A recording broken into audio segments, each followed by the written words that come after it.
I had heard praises of the Beresheet Hotel from many, but had avoided it because of its unusually high cost.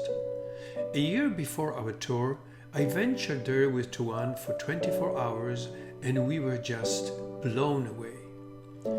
Israel's hospitality industry, in general, is not known for offering high-level pampering experiences, but this property does stand out. The location on the rim of the Ramon crater, its architecture blending into the terrain, the layout and appointments of its spacious villa-like accommodations, its amenities and its sumptuous restaurant all come together for a memorable experience.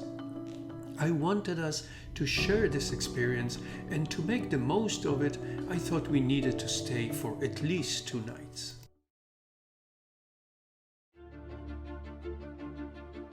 Unlike craters formed by meteors or volcanic eruptions, Machtesh is a mountain scooped out by long-standing erosion. The one at Ramon is the biggest such geological feature in the world. There is no better way to experience the unique Machtesh Ramon than by jeep, accompanied by a knowledgeable, nature-loving guide. Though short, our excursion through Ramon crater was plenty educational. We learned that the Negev region, while representing 60% of Israel's total area, is home to only 8% of Israel's population.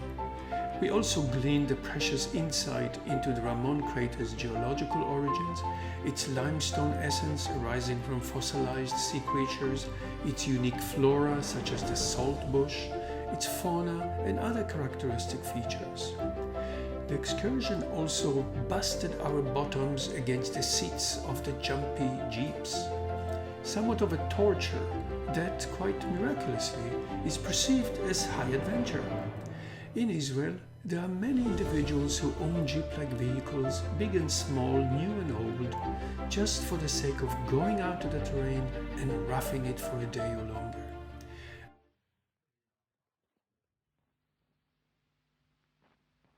The jeep tour of the Ramon crater ended with a surprise desert feast hosted by Shira.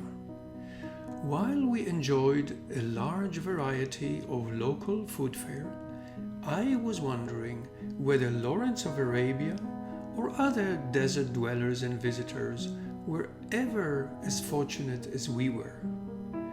I knew I could do this all day for many days in a row, but it was time to return to the hotel to enjoy what its facilities and the surroundings had to offer before dinner.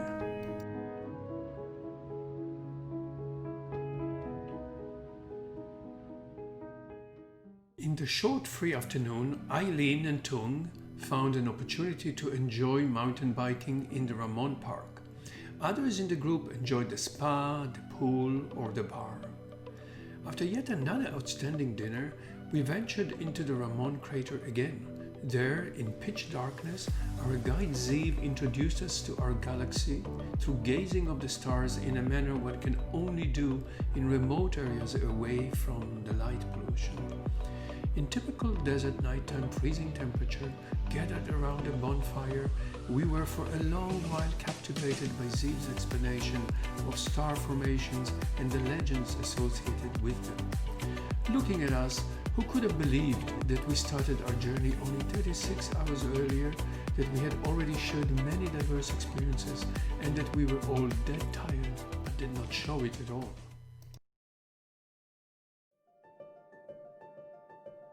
Masada, fortified by King Herod in 31 BC as a magnificent refuge palace, is one of Israel's most important symbols, and our brief visit there was sufficient to understand why.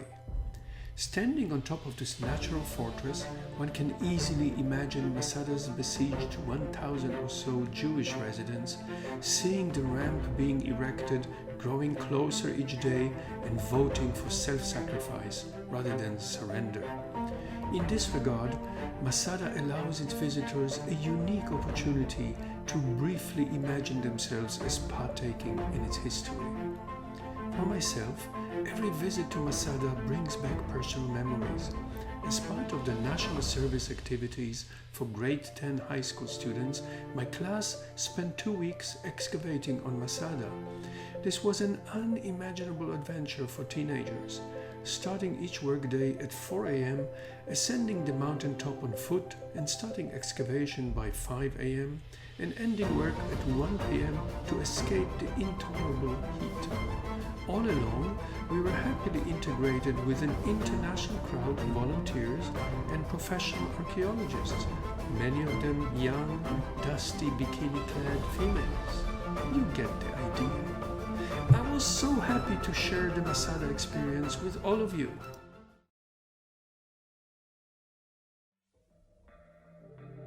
The Dead Sea is the world's lowest point. With content over 34% salt, it is the world's second saltiest sea. The Dead Sea is the site of heavy chemical industries extracting minerals, mainly potassium, magnesium and bromide, on both the Israeli and Jordanian shores. These activities, coupled with natural evaporation, increasingly limited inflow of water from the Jordan River, and the emergence of sinkholes on its shores, have gradually reduced the space for visitors to enjoy dipping in this unique body of water.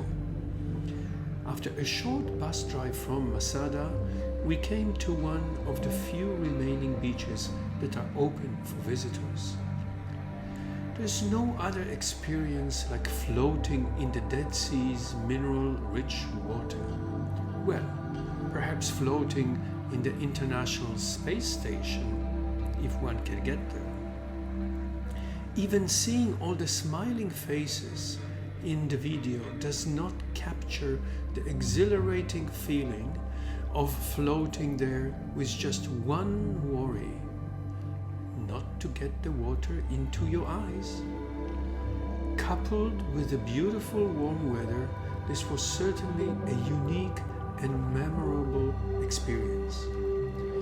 I wonder how many of you noticed that not only the exciting memories of this experience lingered on, also our skin and clothing continued smelling of the sulfur-rich water for many hours after we left the site.